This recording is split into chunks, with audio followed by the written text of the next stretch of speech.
Hey there, welcome to the Clyde Podcast. This is Willow Weston, and I'm so glad that I get to hang out with you today. What a bright spot in my day. This has been a crazy day. I don't know how your day's been, but I have gone from one thing to the next, to the next, to the next.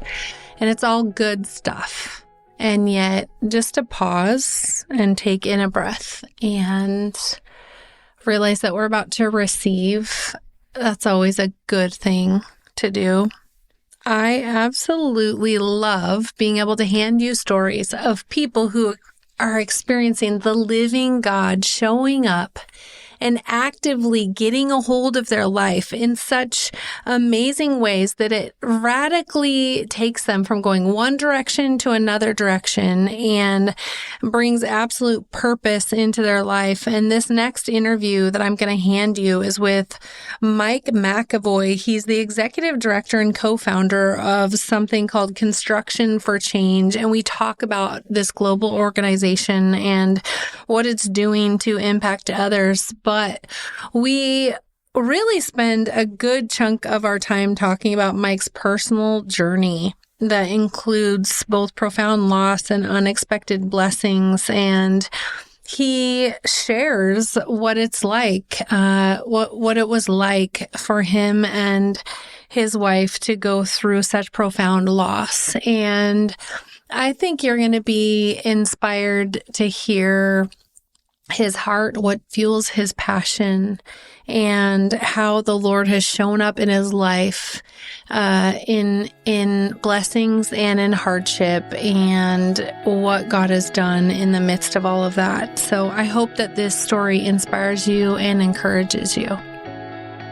Mike, this is so fun to have you on the podcast. You and I have met. We met at a conference, but I know your family, I know your parents, and we have sort of mutual friends and connections. So to have you on today is super fun.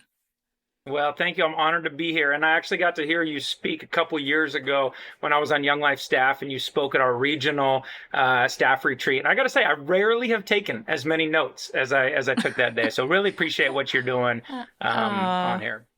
Thank you. Thank you. I mean, I love a good note taker in the crowd. I mean, come on. Come on. You are the executive director and co-founder for Construction for Change. You've been a part of this, it sounds like, for almost 20 years. I'd love to hear about it, and also take us back to what made you found this? What made you start it? Why is it a passion of yours? Yeah, so me and two friends studied construction management at University of Washington.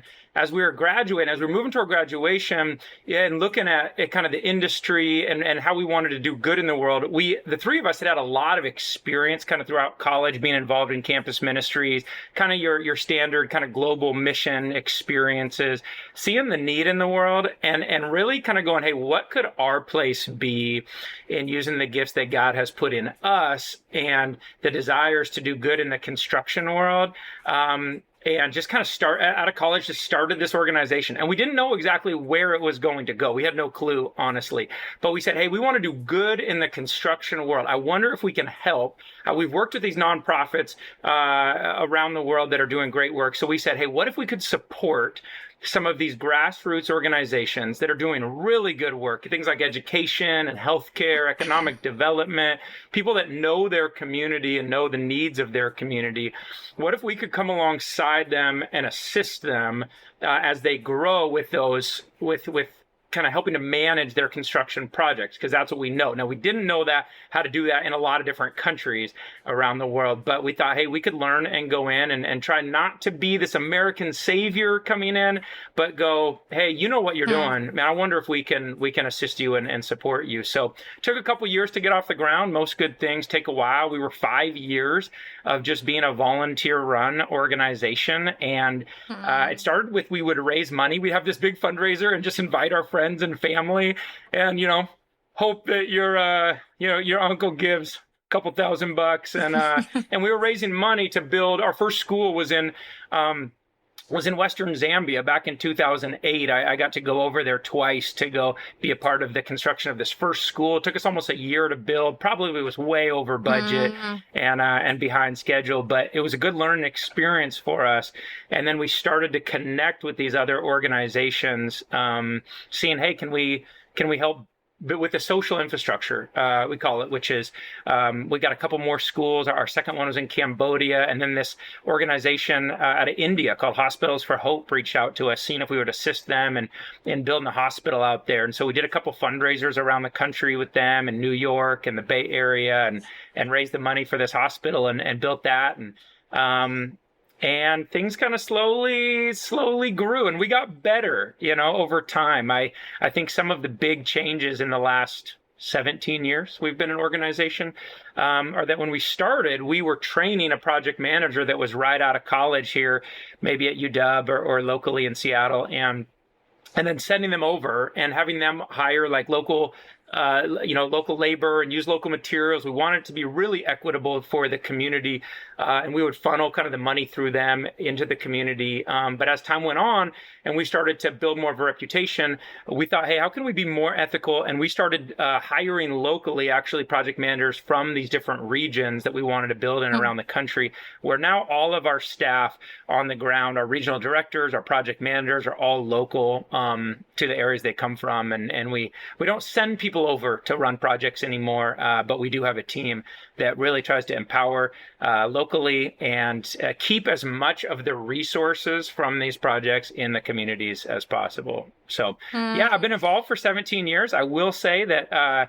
after those first few years of being volunteer-led, I moved to California. My wife and I moved to Orange County, and professionally, I've been in campus ministry the last 16, 17 years. And so it was just kind of a side thing for me that I watched as some really good people helped to grow this organization to the place it's at today, where we've now built 131 different schools and hospitals around the world in 23 different countries. So about a year ago, I got the chance to get back involved as the executive director, and it just seemed like a good time for me to be back involved on more of a professional level as well. Wow, I think what's striking me about your story, and a lot of people do this where they share their story, and maybe I do this too, but you're like, oh yeah, I started a thing in college, it became a thing. Now it's like impacting all these people globally, 131 hospitals and schools, like no big deal. But what's interesting to me is, and I have two young adults, and young adults are great. And there's a lot of young adults asking like really meaningful, purposeful questions, but not every college kid is going into construction or going into business or going to school to be a lawyer asking, how can I use this for good? A lot of us, I mean, I'll throw myself under a bus. I wasn't following Jesus, but my whole thing was like, what's the major that I can choose to make the most money? And it was business. And that's what I chose. So what was fueling this desire in you and your friends to want to do construction, but do it in a meaningful way that would bring about good and change in the world? What was the underlying passion behind that? Yeah, that's good. I grew up, I got the privilege of growing up in a Christian family and was raised with really good values and morals. But when I got to college too, there's a lot of self-discovery, and this is why I've been in campus ministry for so long, is the self-discovery that happens while you are in college, away from your family for the first time. If you grew up going to church, you get to college, nobody's forcing you to go to church anymore. And you have to decide what's important to you. And I like to say I've been a Christian my whole life, but my junior year of college, I really discovered who Jesus really was and who he was on a really personal level to me. And that transformed my life. That took me in a place of going, man, this Christianity thing, I hope it helps me get to heaven. I hope it's a nice add-on in my life to, I think a life lived kind of following Jesus and where he's guiding me. That's a life I want. And so it didn't feel like this giant sacrifice. It felt like as I just started to experience some of that internal transformation in my life, I still liked the construction piece of things. It took me 5 years to graduate college. In those last 3 years, it just had a lot of question marks as I interned in the industry and saw things where I was like, man, these people I'm working with, they can't wait to be done with their job at the end of the day and go do something else. They can't wait for the weekend or something. And I was like, man, I really want to do something. I want my life not just to matter, but I want to do something where I get every day I'm excited to like wake up. Every day I'm excited to get to contribute to the world. And, not only did Jesus get a hold of my life at that time, but my faith really grew into this place too that was very intersectional for me of understanding this vertical relationship that I have with God. And the intimacy of finding with God has got to intersect with this horizontal reality for the people around me. Like it can't just be about getting to heaven one day. We've got to look at how do we make the world more kingdom-ish. And for us, it was like, look, I can't do everything and I don't have the skills to do a lot of things.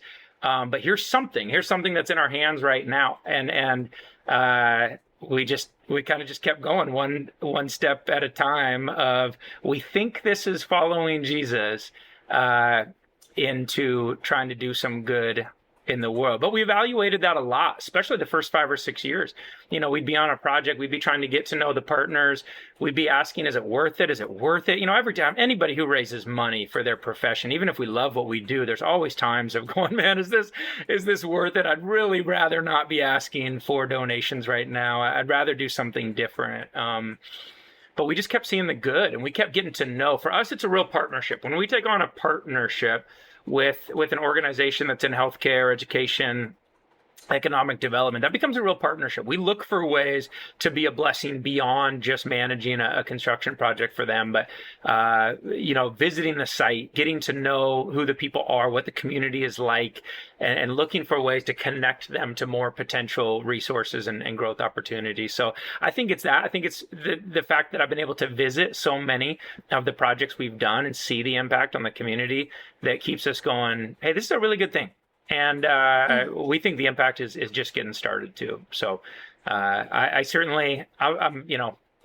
just as excited, if not a whole lot more excited about what we get to do now than when we started the thing. I love that the way that you talk about Jesus's absolute transformation in your life fueled this and led to this. And it wasn't like a must, like he was like obligating you with some sort of like guilt-ridden charge, but it was actually an invitation.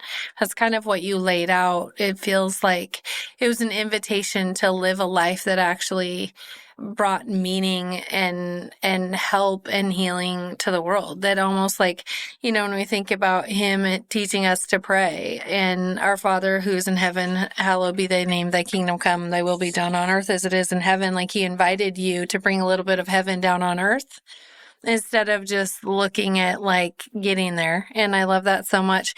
You talk about the importance of the intersection of horizontal and vertical. Can you lean into that a little bit for people listening on what you mean, why it's so important, and your advice for people who maybe the intersection isn't happening for them?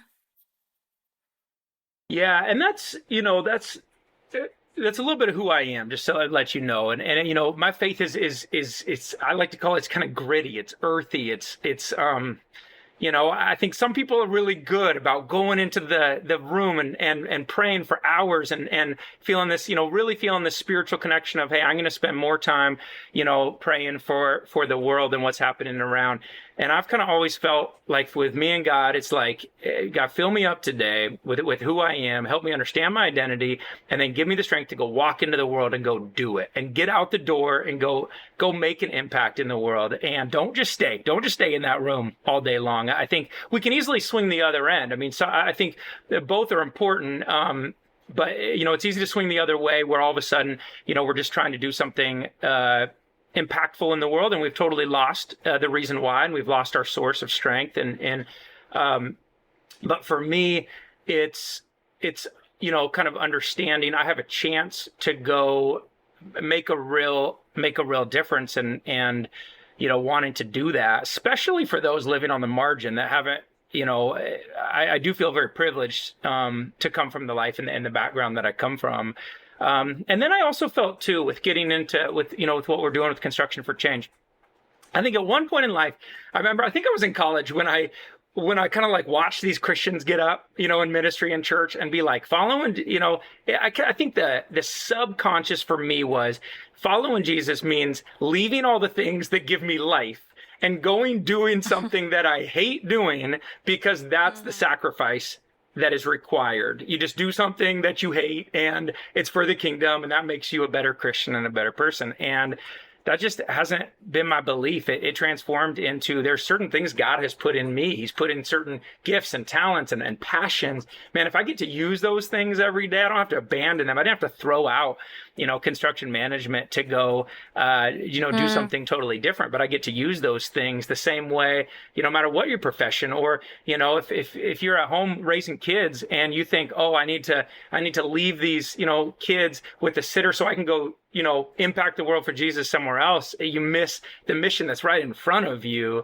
that God has blessed you, to make an impact wherever you're at. So, I think for me, I was a campus pastor for 17 years through both the church and parachurch ministries like Young Life. And this has been a pretty big transition for me professionally back into leading kind of this nonprofit, this construction nonprofit, which is very different than, preaching and teaching and walking alongside pastorally guiding college students that I've been doing for so long. And I think there was part of me that even in this transition over the last 2 years, thought, is what I'm doing as impactful as what I was doing before, where I got to talk about Jesus at least once a week up front, but kind of an everyday conversation. And I think the term I've been using is I have an opportunity right now to pastor in real life. Okay, like outside of the church, like with our staff around the world, or our partners that we come across, or I'm meeting all these people in the construction industry and from, very, working class, on the ground to office, leadership, and everything in between, where people don't really expect you to walk in and have a heart to care pastorally for them in this world. And I get the chance to do that in a different way with a different audience, but perhaps make an impact outside of the church building that I take really seriously.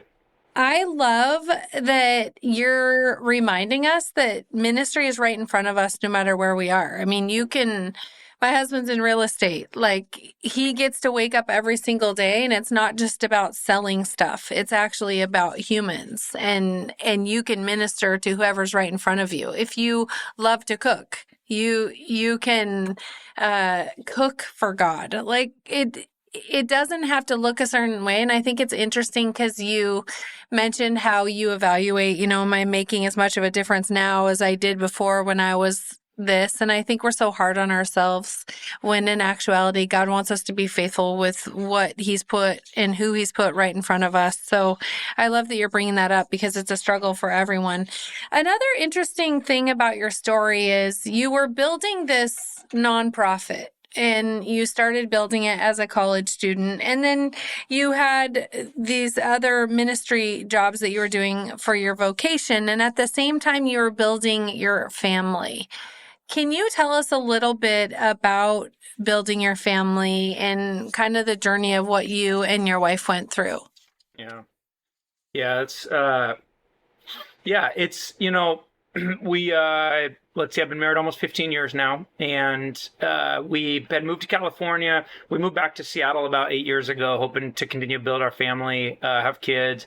And our journey, is so funny. I think, I grew up in this world where you're like, hey, don't sleep with anyone or you will automatically get pregnant. And then all of a sudden it came for us, it was really hard. It took, there were years of going, how come we're not getting pregnant when we're trying? I thought this was just going to be so easy. And so, a big part of our story is, so we were, after a couple of years of not getting pregnant, we did fertility testing, and the doctor comes into the room after our testing and says, hey, it's not great. He goes, you guys have less than a 1% chance of ever getting pregnant. And I said, let me ask you this. Would you ever tell somebody that they have less than 0.5%? And he's like, no. And I'm like, so what you're telling me is the same thing you would tell the worst case scenario. And he's like, I don't like to put it that way, but yeah. And so we actually signed up for IVF treatment. And a week before our first IVF treatment, which is when we had to pay the money and start it, we actually found out we were pregnant. And Wow. we were pregnant with our first daughter. And it was really this miracle and this joyous thing. And we had so many people praying for us and a community supporting us. And the whole process was just, it was the greatest season of my life. Really trusting and believing God to come through in something like that in our life. And then at 28 weeks pregnant, we actually found out that our daughter Mira, her kidneys weren't functioning. And so we were inpatient at Swedish Hospital in Seattle, and for 5 weeks we were inpatient, hoping that something would turn. And she ended up being born at 33 weeks, and ended up passing away after about a day, just with a lack of kidney functioning, and her vital organs just not really working super well because of that. And that was a really, really tough. I mean, anytime you lose someone you love, especially a baby. And it was tough for a number of reasons. Okay, it's tough for the obvious, I will say, which you can figure out. But it also was really tough on me as a pastor and as someone who had followed Jesus for so long and had seen God show up faithfully so many times for me. Every time I chose to trust Him, and I'm not going to be about the money profession. I'm going to trust God, and then I really believe, man, this was this miracle that happened. And people's faith, I can't tell you how many college students were like, my faith is growing because your faithfulness around getting pregnant. And I was just, I wrestled, for a long time after she passed away about where's God in this. And that was a really, really hard part for us. And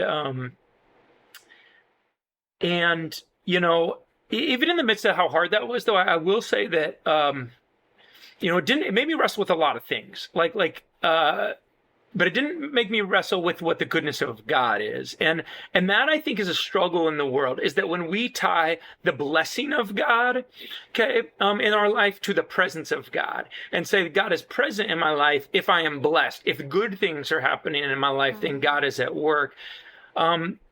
What I can say is that my relationship with God was deep enough at that point that has always been tied to the heart of God. Like, I know God's heart. And if our relationship with God is tied to knowing the heart of God, even when we don't have the earthly blessings that we would want, we still can choose to lean into that, knowing man, there's a God that is weeping with us in the loss of our baby, and this is not God's intention or design for pain to happen in this way. So yeah, it was shaky for a while, but it never really shook our relationship. You see the statistics around, divorce and other things around families that lose a baby, and it's not good.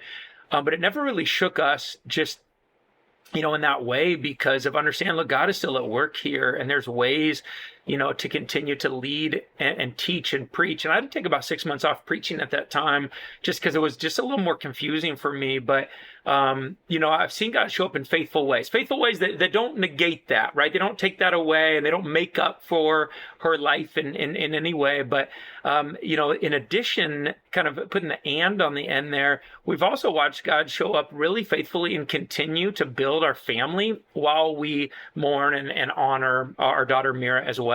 And part of that is we always knew we wanted to adopt, and we wanted to grow our family through adoption as well. We actually signed up for adoption probably way too early after a loss. That took place in December that same year, about 6 months, 6 months after she passed away.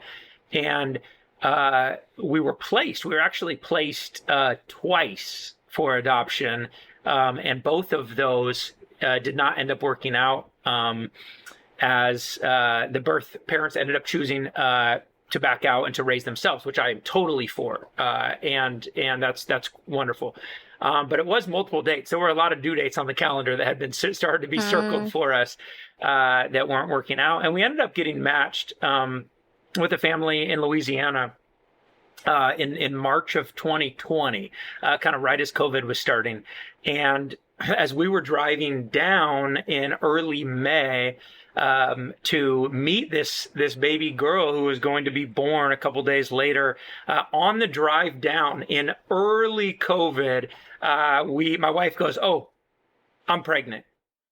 And I was like, Oh my "How do you know that?" gosh. She goes, "I just know.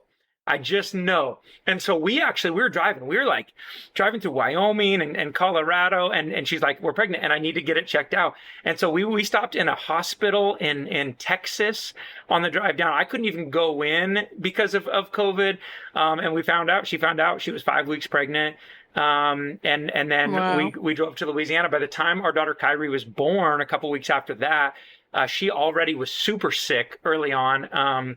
And so we ended up adopting a healthy baby girl. Kyrie drove her back home. I had to end up flying my wife home instead of driving back because she was so sick. But now we have a couple daughters that are 7 months apart. Kyrie and Oh, JoJo, who wow. are 5 and then almost 5. And then we thought, hey, I think we're about done, but not officially about done. And then about a year and a half ago, we found out we were pregnant again, and have another really healthy baby named Charlie, another girl who's 9 months old right now. And so I like to say, look, I'm the father of 4 wonderful girls, and I get to raise 3 of them, and we miss our other daughter as well. But it's holding both these things, right? It's holding the grief and the blessing of life together, and one doesn't take the other one away, and it doesn't sting as bad. I like to say, look, when this happened to us, it felt like somebody just like sliced my leg open, and I had this wound that was bleeding, and I didn't even know what to do about it, and I couldn't even function for the first 5 or 6 months. But over time, like, just that healing and kind of some of the internal healing. And now it just feels like, look, there's a scar on me, and I'll always remember that. But I can function a little bit better as the grief has changed over time for us. But yeah, I got this beautiful family now, and I get to be a girl dad, which I feel very blessed to be. Well, they're blessed to have you as their dad. It's a beautiful story, even in the grief and the pain.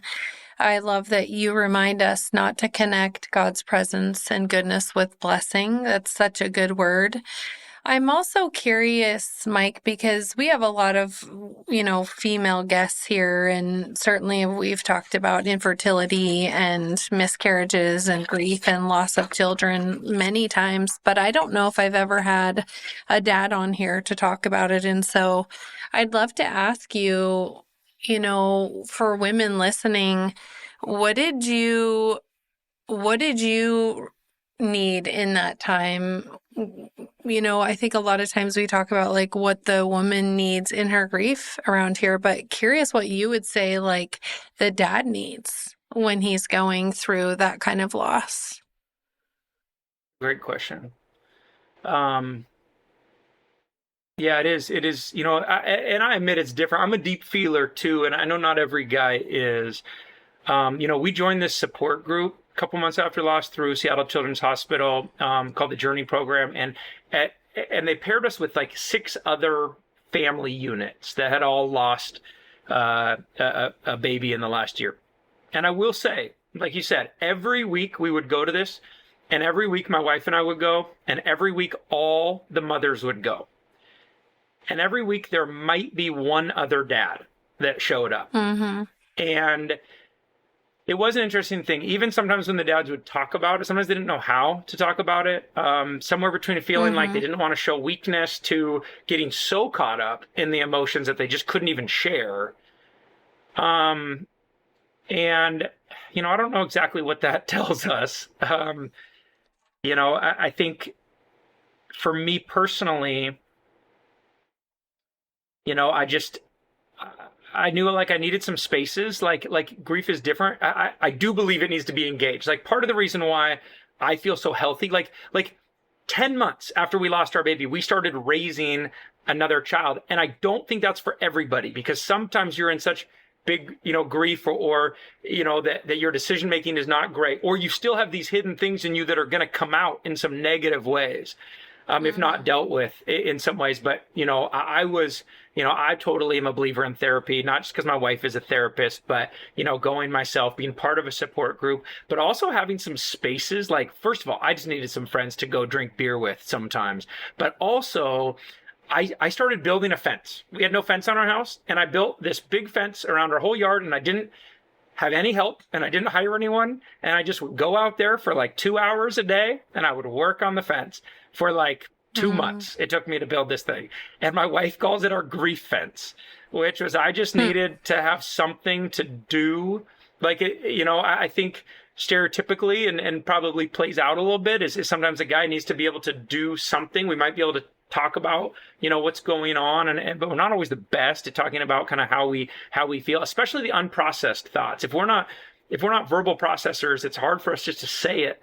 I talk to way more guys, and part of the problem with losing a baby is that then you become the people that other people recommend a couple to meet with when they lose a child. And so we do have this sad network of people that, we're connected with that reach out to talk about things. And most guys are not great at talking about unprocessed thoughts and feelings that they have not already made decisions on in the end. And how do you get guys to be able just to show like, hey, you can share like honestly about what you're feeling in this, and you don't need to end up with some great conclusion or right answer at the end. Our struggle with guys is always we want to be right. We want to be able to say something that like does good in the situation. We're not given a lot of spaces to verbally vomit and not know if it's going to make people never want to spend time with us again. But I think it's a really healthy space to really try to encourage guys that go through this. Even if it's not shown, they might channel that into going and building a fence or totally ignoring it, and wanting to move to a new city and just forget all their feelings and thoughts they had around that experience. But how do you help guys, share their unprocessed thoughts and feelings before they just feel like they have a right answer to share at the end?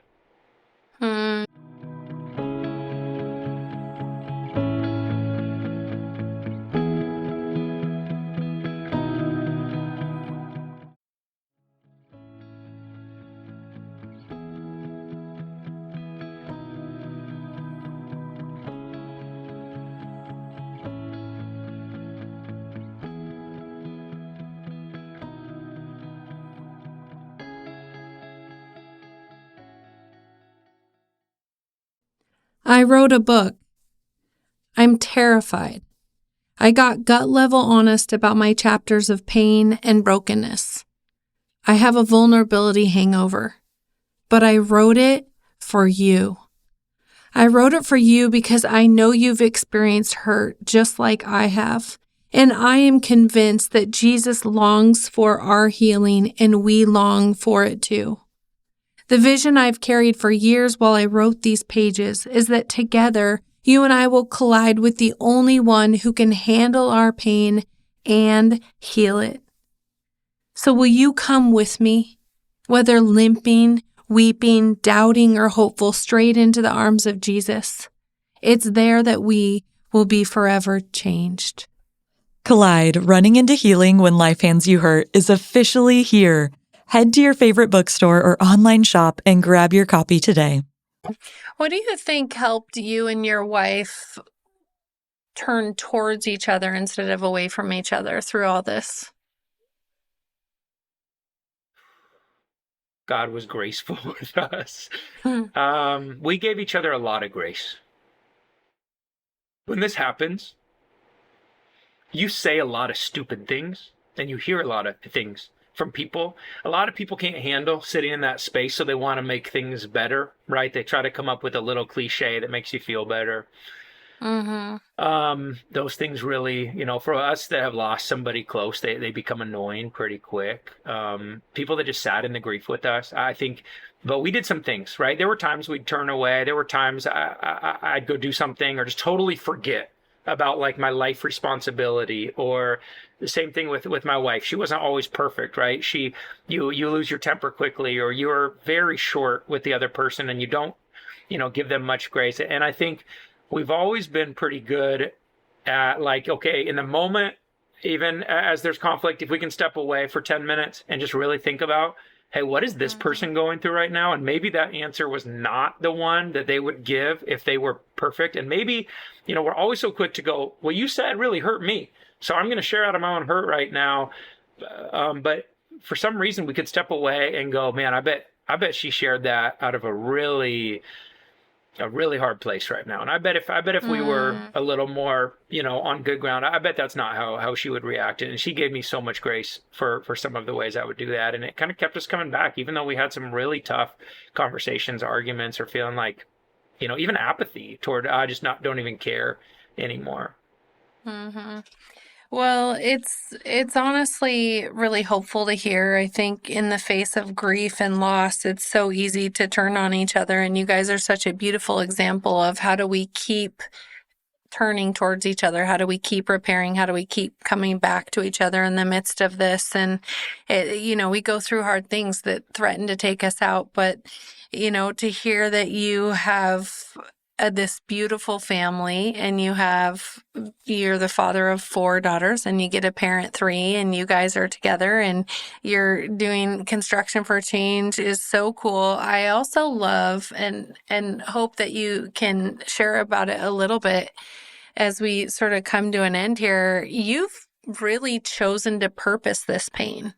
You've decided, hey, let's make it count for something that actually helps other people who are struggling. Can you tell us a little bit about this recent project that you're so excited about that ties back to the daughter that you lost and what you guys are doing in her name?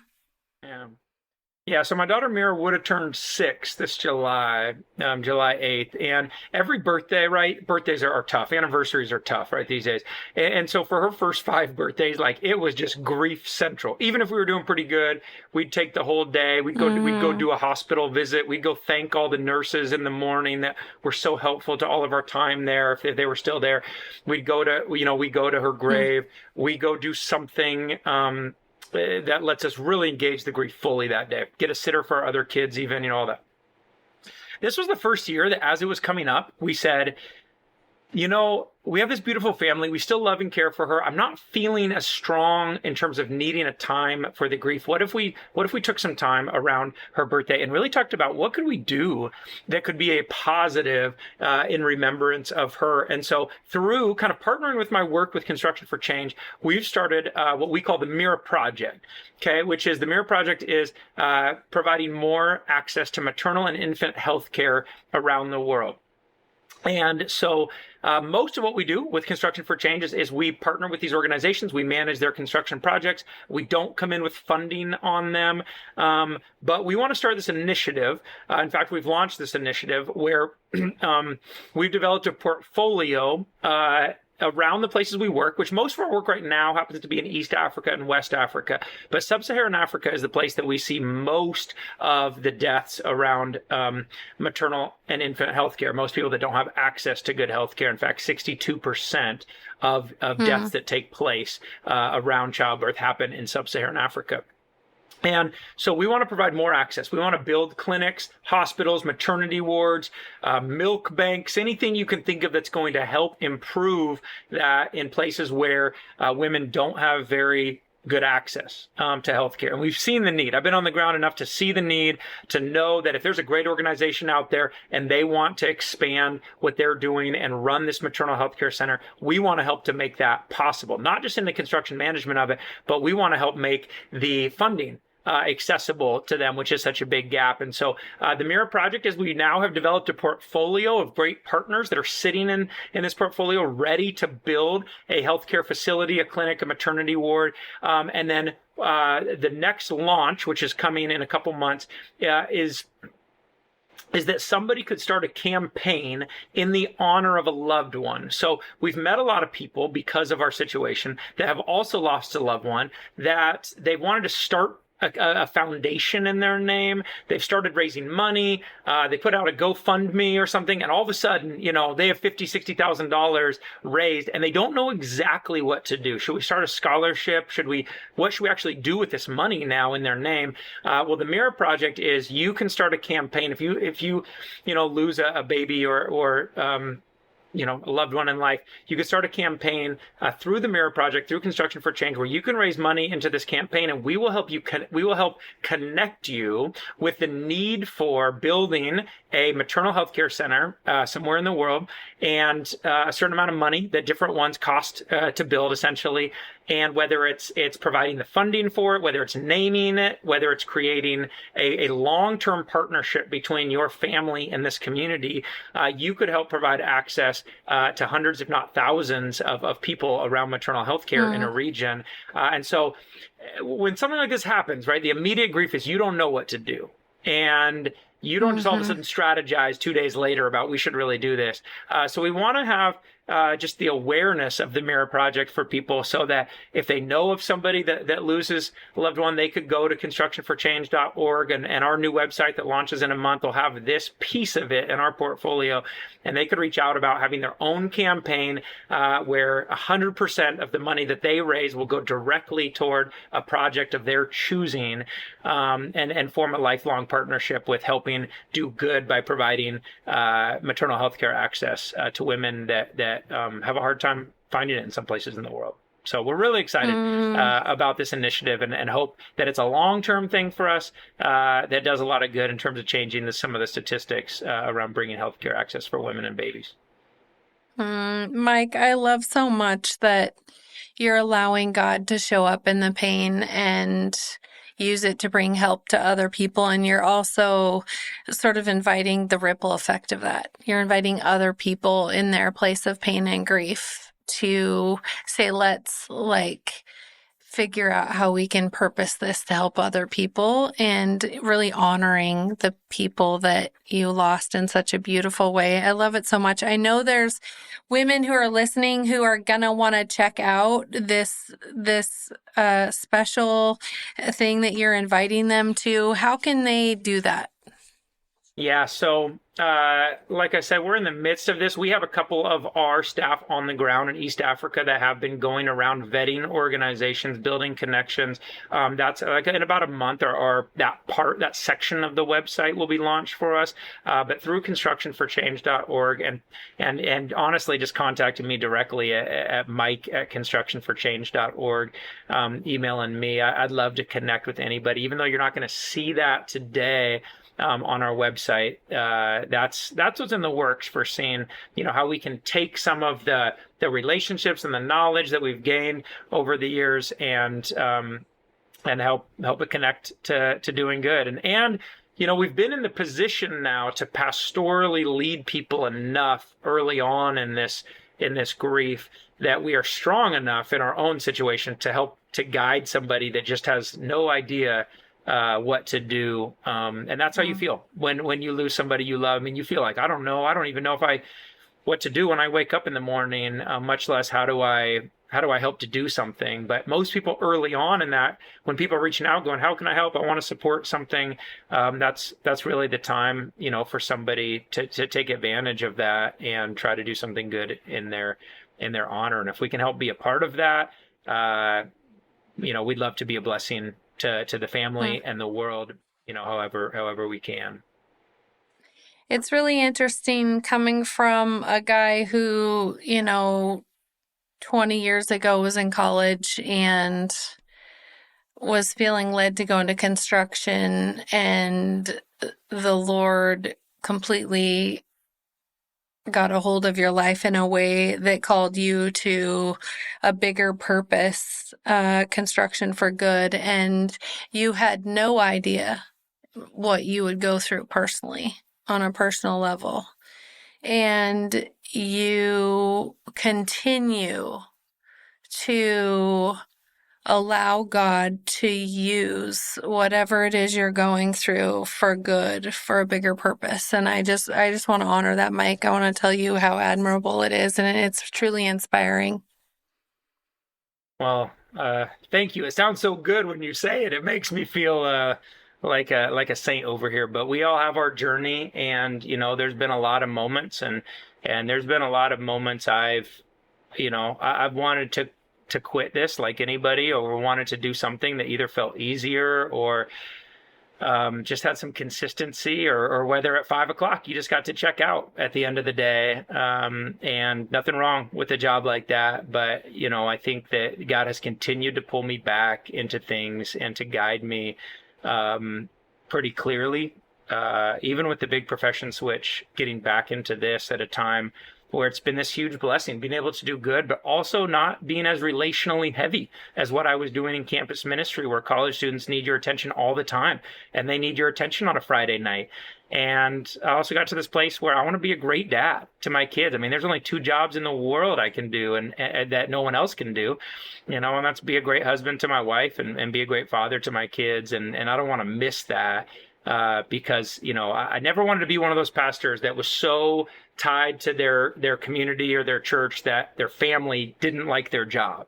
I said, hey, the moment that you think, to Rachel, the moment that you think, I'm prioritizing this job over our family, like, I'll do something else, because my first call is at home, and with my family. And so I feel blessed to now be in this role, and be able to do good, but not use quite as much of the relational energy, so that I can be really present with my kids, and try my best to be a little more patient as a dad, and hopefully God continues to just put grace in my life in that way.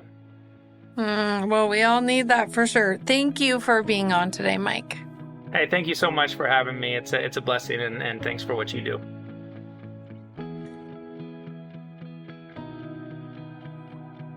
Friend, if Mike's story encouraged you in any way, and you have a friend on your mind who might need to hear what he has to say, I encourage you to send this on.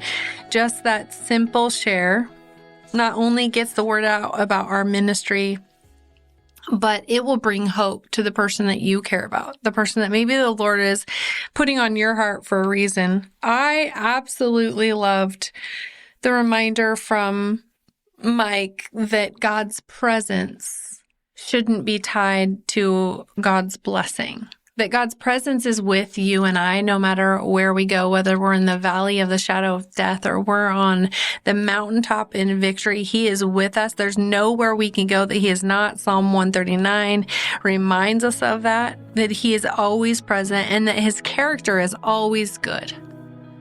And when we don't feel a blessing, when we are knee deep in disappointment, when we're grieving, God is still good and He's still present. I loved that reminder. And if you needed it, I hope you'll take it and you'll put that in your pocket and you'll hold on to that.